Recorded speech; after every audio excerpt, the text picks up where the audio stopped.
Alors c'est une histoire familiale, comme beaucoup dans le Bordelais. Mon père a tout créé dans les années 70 et après nous a transmis son savoir-faire et son savoir-être.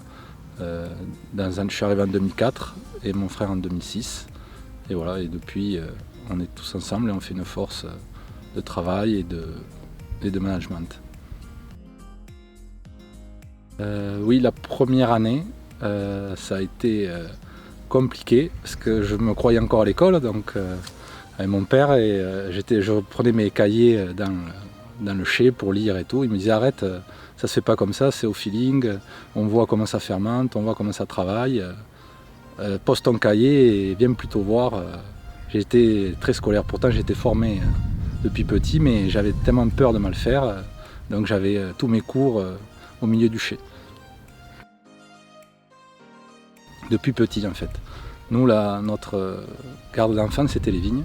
Notre mère nous posait au bout des rangs de vignes et elle nous surveillait du bout du rang et elle avançait, elle travaillait, et puis elle revenait voir au bout du rang si on était toujours là. Donc on a toujours été gardés depuis petit là.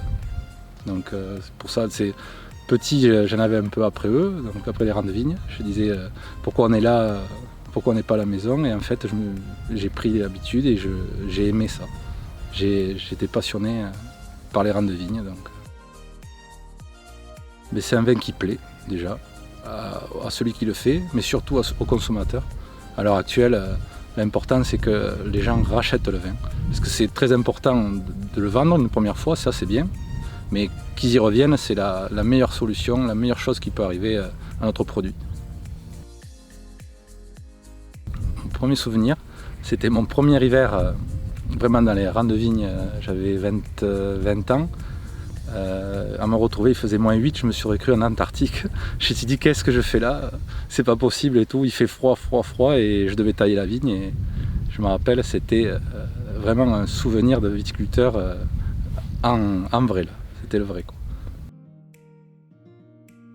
Le vin rouge on peut le boire sur des salades, des desserts pour nous, parce que c'est des vins rouges simples, fruités, à boire rapidement, donc nous on fait des vins de plaisir, donc ce ne sont pas des grands vins de garde, mais ce sont des vins à boire au plus tôt.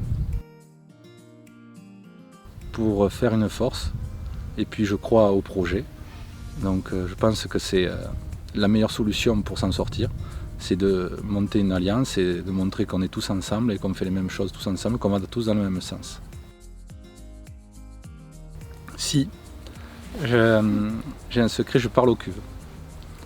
Genre le voir si elle se fermente bien, j'écoute toujours l'oreille contre les cuves, voir si ça fermente, si ça bouge beaucoup, si ça s'arrête. Je peux sentir si ça continue ou si ça ralentit, s'il y a un problème. C'est une histoire des terroirs, parce que grâce au vignoble Andier, on a réussi à faire sur plusieurs communes distinctes de 30 km, donc on a pas mal de terroirs différents, donc on peut bien travailler les vins et avoir des vins différents et faire des super assemblages dessus.